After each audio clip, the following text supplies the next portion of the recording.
Hello, my name is Julia Cadieux, and today I'll be discussing my position on the debate of free speech and democracy.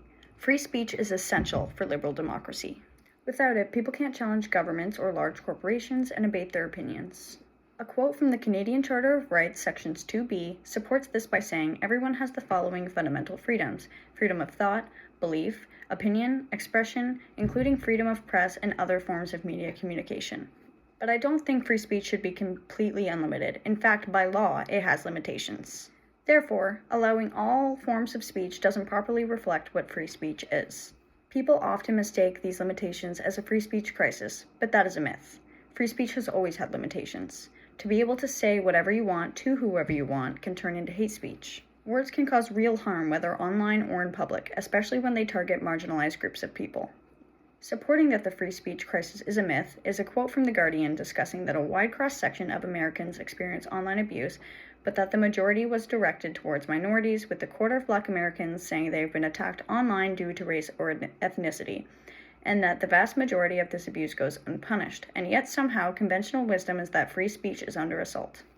The spread of misinformation surrounding this faux crisis matters because it shows that while people claim free speech is being silenced, real harm is still being experienced by those with less social power without repercussion. The Canadian Charter of Rights and Freedoms recognizes the risk of hate speech by allowing reasonable limits under Section 1, as long as those limits make sense in a free and democratic society. A quote from the Canadian Charter of Rights and Freedoms, Section 1, "The Canadian Charter of Rights and Freedoms guarantees the rights and freedoms set out and subject only to such reasonable limits prescribed by law as can be demonstrably justified in a free and democratic society." Although I recognize that there should be more limitations online, I'm not in favor of heavy regulation of speech by institutions or government agencies. This is because I worry about censorship becoming political, inconsistent, or being used to silence unpopular opinions, which can also affect marginalized groups. I don't think that institutions should decide what ideas are deemed acceptable. That said, I do think hate speech online should be flagged and taken down more easily.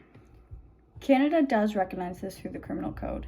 From Section 319(1), everyone who, by communicating statements in any public place, incites hatred against any identifiable group where such incitement is likely to lead to a breach of the peace is guilty of an offense. But it should be more enforced on online platforms, as there is a lot of hate speech that goes unnoticed simply because it is on social media and not in public. The reason these laws are so important to uphold is because hate speech isn't just offensive. Not only does it infringe on other citizens' rights, but it can also normalize discrimination and lead to violence. So where do I draw the line? I believe speech should mostly be free, but intervention should happen when speech clearly targets groups of people, promotes harm, or dehumanizes others. When saying this, I don't mean banning controversial opinions or shutting down debate. I mean protecting people's ability to participate in society without being attacked for simply who they are. To me, that's not anti-free speech, that's pro-democracy.